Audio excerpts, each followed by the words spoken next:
વડોદરા મહાનગરપાલિકાની વડી કચેરી ખાતે સ્વચ્છતા સંદર્ભે રિવ્યુ બેઠક મળી. વડોદરા મહાનગરપાલિકાની વડી કચેરી ખાતે આજ રોજ શહેરમાં સ્વચ્છતાને ધ્યાનમાં રાખી ડેપ્યુટી મ્યુનિસિપલ કમિશનરના અધ્યક્ષતામાં રિવ્યુ બેઠક મળી હતી. દર ગુરુવારે મળતી આ બેઠક ડેપ્યુટી મ્યુનિસિપલ કમિશનર VN રાજપૂતના અધ્યક્ષસ્થાને મળી હતી, જેમાં AMC ward officer, sanitary inspector અને SSI સહિતના અધિકારીઓ હાજર રહ્યા હતા. આ સાથે ડોર ટુ ડોરના સંચાલકો પણ હાજર રહ્યા હતા અને આખા વીક દરમિયાનની કામગીરીના લેવામાં આવ્યા હતા. ખાસ કરીને આ બેઠકમાં સ્વચ્છતા પર ભાર મૂકવામાં આવ્યો છે અને જરૂરી સૂચનો કરી દંડ ફટકારવા બાબતે પણ સૂચના આપવામાં આવી છે. જનરલી આપણે દર ગુરુવારે AMC ward officer, sanitary inspector અને SSI એમની એક મિટિંગ લેતા હોય છે અને વીક દરમિયાન સફાઈનું જે કામગીરી થઈ હોય એનો રિવ્યૂ કરીએ છીએ.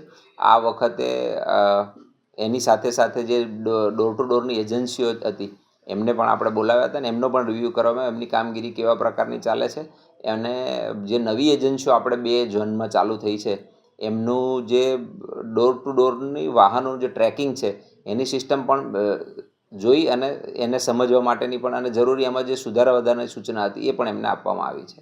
સર, કોઈ દંડનીય કાર્યવાહી કે એવી કોઈ બાબત ધ્યાનમાં આવી છે? કારણ છે કે અનેક વખત આ એજન્સી ઉપર આક્ષેપ થયા છે કે માલ સામાનોની પણ હેરાફેરી આ એજન્સીના વાહનોમાં થાય છે, તો એવી કોઈ કાર્યવાહી આ અઠવાડિયા દરમિયાન કે થોડા સમય પહેલા દરમિયાન કોઈ થઈ છે? આ રૂટીન કાર્યવાહી છે. જ્યારે આ પ્રકારના કિસ્સા બને છે ત્યારે વોર્ડ ઓફિસર તરફથી અને સોલિડ વેસ્ટ વિભાગ તરફથી પણ એમને નોટિસ પણ આપવામાં આવે છે અને દંડની પણ કાર્યવાહી કરવામાં આવે છે અને એનો જ રિવ્યૂ અમે ત્યારે આ પ્રકારની મિટિંગ કરીએ ત્યારે કરતા હોઈએ છીએ. અને આ પ્રકારના બનાવો ના બને અથવા ઓછા બને એ બાબતે અમે એને વોર્ન કરીએ છીએ અને આ બાબતે વોર્ડ ઓફિસરને અને ડોર ટુ ડોર એજન્સીના કોઈ પ્રશ્નો હોય તો એના માટે પણ આપણે એમને 15 દિવસ કે મહિનામાં એક વખત એજન્સીઓ સાથે પણ એમની બેઠક રૂબરૂમાં કરાવડાવીએ છીએ.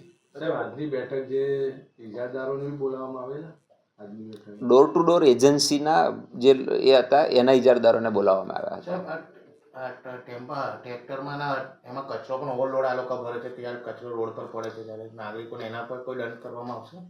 100% એમને દંડ આપણે કરીએ જ છે. ગઈ વખત એમાં પણ દર મહિને આપણે આ પ્રકારનો દંડ એમને કરીએ છીએ, પણ દંડ ના કરવો પડે અને એમના ડ્રાઈવરો વ્યવસ્થિત રીતે ગાડીઓ સિટીની અંદરથી ચલાવતી વખતે કચરો બહાર ના પડે એ બાબતે એમને ફરી એક વખત વોર્ન કરવામાં આવ્યા છે. દંડની જો આ પ્રકારનું નહીં થાય તો દંડની કાર્યવાહી જે આપણે કરીએ છીએ તો સતત ચાલુ રહેશે જ. સર, એક કચરાના ડમ્પરે કોર્પોરેટરના વાહનને ટક્કર મારી એવા સમાચાર સામે આવ્યા છે. આવી કોઈ બાબત તમારે ધ્યાને છે ને કેટલું યોગ્ય કઈ રીતે જુઓ?